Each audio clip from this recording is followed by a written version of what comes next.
Hello, Natasha. How are you? I am so good. How are you? Oh, doing very well. Thank you. Thank you for coming on the show. I I am so appreciate excited it. to be here. Thank you for Uh, having me. where are you? Are you in Canada? I am in Canada. I'm in the cold north. I'm in Edmonton, Alberta, where Ooh.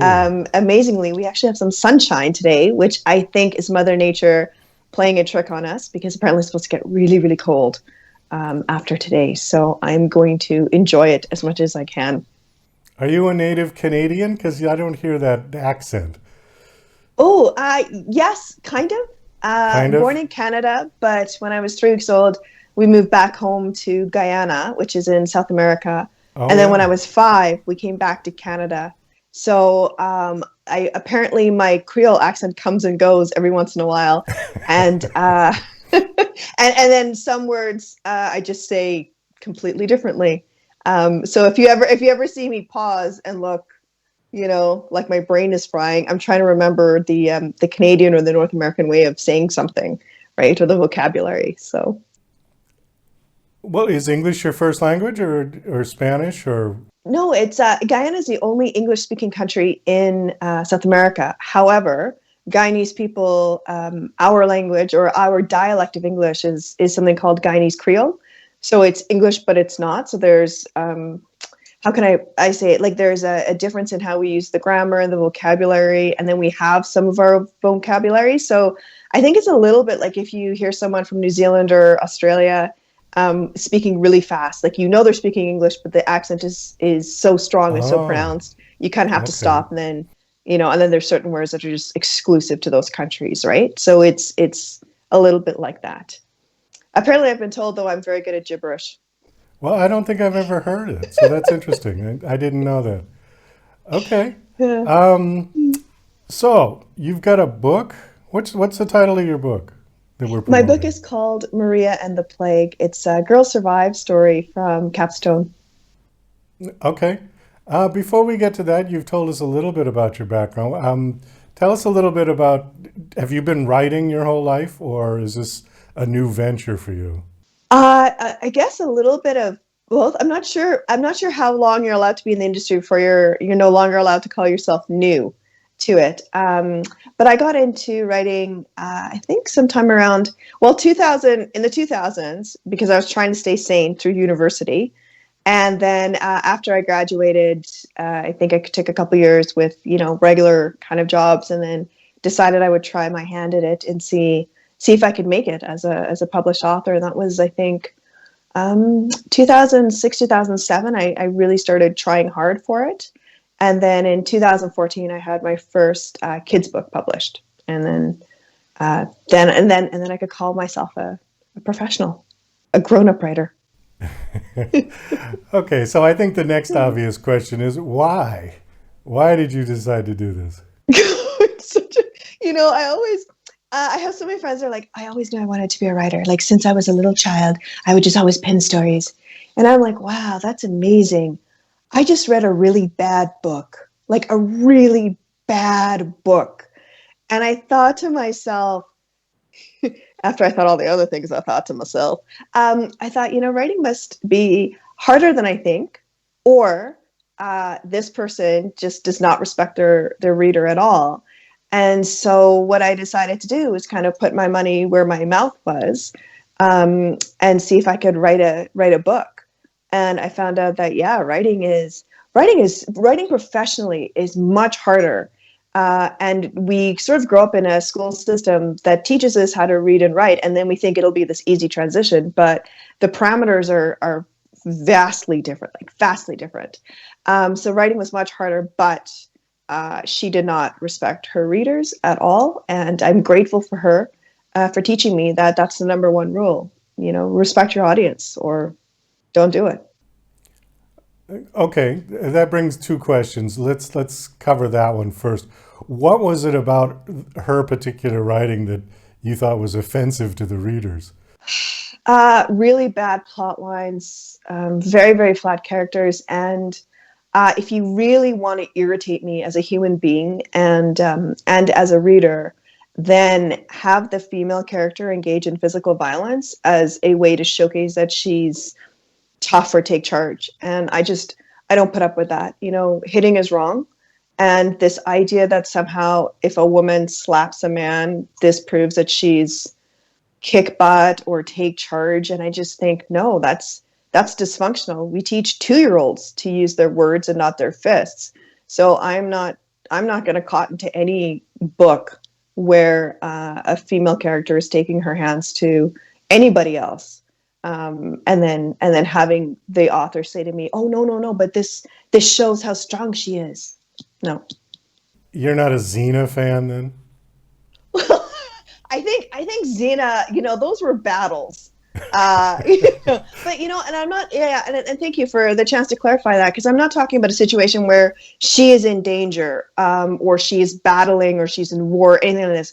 I'm talking about he comes up and says something she doesn't agree with, or what have you, and she decides that she's just going to slap him. And I just think, no, I'm not a fan of that at all. And having worked a lot with kids and having worked a lot with people who have escaped abusive situations, it's just not something that I'm ever going to be able to shut off and go, oh, well, that's just a story. So that was my breaking point for sure with what she did. So, yeah. Well, I appreciate the fact that you have made the clarification and distinction that hitting is wrong no matter who does it, because otherwise you're teaching hypocrisy to children, saying, well, it's okay for a woman to hit a man, but a man should never hit a woman. Well, and That's right? the wrong message. It's a terrible message, and it's one of the reasons I think that domestic abuse, where the man is the victim, is so underreported. And I think we need to start having those conversations that it is not okay to hit boys, and boys are allowed to have feelings, and it is okay to cry. I mean, so I know that's not the point of the interview I'm going off to, but obviously you can tell I feel quite strongly about this. That we need to really care for our children, and teach them about words and about feelings, and that it is okay to express ourselves through words and feelings, and that crying doesn't make you weak, and hitting somebody does not make you strong. Well, that's absolutely true. And, there are a lot of gender stereotypes that we've been working through as a society and trying to even the playing field. But that isn't one of them. Hitting that one just is wrong on all levels and for all people, And I think, perhaps some people have been a little misguided about that attitude. But thank you for bringing that up. I think it's an important point, and it's worth talking about. However, since we only have a 15-minute show, we got to move on to the next thing. The other question that I remember, I said I had 2 questions. The other question was, are you self-published or are you with a publisher? Oh, I'm both. So, You're both. Okay. Yep. So early on in, I think 2011 until 2013, I tried my hand at indie publishing, because I wanted to, I wanted to know what it was all about, and I wanted to learn the ins and outs of it. And then in 2013, I got my first traditionally published contract. And I would say to all the writers who are out there who are considering, that you don't necessarily have to be one or the other. You are allowed to do both. And I think the big push is just what is going to light you up and what is going to make you feel really strong in your career choice, and then choose that arm of publishing. Do you recommend one over the other, or is there advantages and disadvantages on both? Yeah. Yeah, I think there's advantages and disadvantages to both. I mean, on the bright side with indie publishing, you are in total control, right? You're going to be able to write the story that you want, and no one's going to be able to tell you differently, and you can have the cover that you want. The downside of that is sometimes we need to have someone who steps in and looks at our story and says, your plot arc falls off here. Where did this character go? Right. So if you're an indie publisher, like I would encourage you strongly to hire, professional editors that will go through your manuscript and make sure that it is as polished as it can be. And then for traditional publishing, I mean, it's the same thing. You have someone who's going to help you out with your editing. They're going to take care of the covers for you. They're going to get you into the bookstores.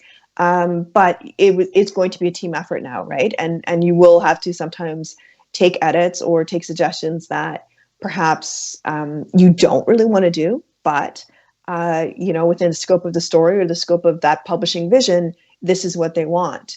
And I think I've been really, really lucky because I've worked with a variety of publishers, and all of them have been really open and made it an extremely fun, collaborative effort where, we're all sort of going for the same goal, which is to tell a story and just sort of engage our readers and give them that feeling of being lost in the pages.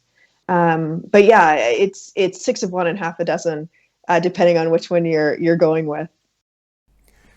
Well, other authors that I've spoke to said that the one thing that traditional publishers sometimes take issue with is when you start mixing too many genres together. And it's true. Because they want to be able to have a particular shelf that your book will go on. And if it's too many genres, they don't know where to put it. And sometimes they'll have you cut out bits so that it's more mystery than romance, and so we got to cut out the romance scenes or something like that. Yeah, it's where true. I think if you're self-published, you can have 50 genres all on one book. Right? It's true. Yeah, it's true. Although I will point to Janet Ivanovich, who wrote like women's fiction and romantic comedies, and solidly like in those genres, and had there's an anecdote of her walking into the bookstore and they had shelved her books wrong. So even at the best of times, when we've tried our very hardest to make sure we hit the genres, we're still sort of I don't want to say at the mercy, because that sounds negative and that's not right at all, but we are at the generosity or the benefit of other people's interpretations of where our story falls and what kind of story we're telling. And I think that's really important to remember, no matter if you're self-published or traditionally published, especially when you're looking at things like negative reviews or low star ratings, to remember that, you have an ideal reader, and not everybody who's going to read your book is going to be the ideal reader. And sometimes, it's just the misfortune of you named your character Jeff and they just got a divorce from Jeff, and Jeff was a real jerk. And now every time they're looking at your story and you're talking about Jeff, who's a really, really nice guy, and they're thinking about Jeff, their terrible ex who owes them money. And then all of a sudden that comes out in the review and it had nothing to do with you. Right. Do indie published authors have a chance to get their books into brick and mortar bookstores, or is that exclusively reserved for big publishing houses? Do you know, I can't speak to the experience of anybody who's not Canadian, but in Canada, you can get your books published or stocked on the shelves. Our big chain bookstore is called Indigo, and you just go in and you tell them that you're a local author and you'd love to have your books in their shelves, and they usually have an aisle or like a bookshelf that's either local authors, or sometimes they call them indie authors, or consignment.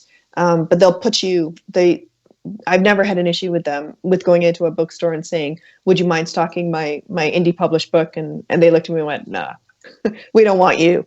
I've never had that experience. They've always been very welcoming. So I think maybe just a one-on-one, just going in or phoning to see if they're open to those kinds of things is a good way to start.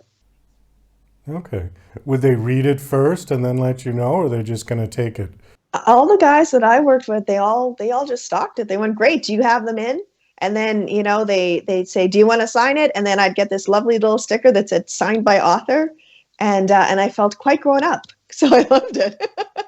So, but no one ever vetted. No one ever vetted or right. Gatekeeping, is that what they call it? Yeah. No one ever was like, we need to vet you. So.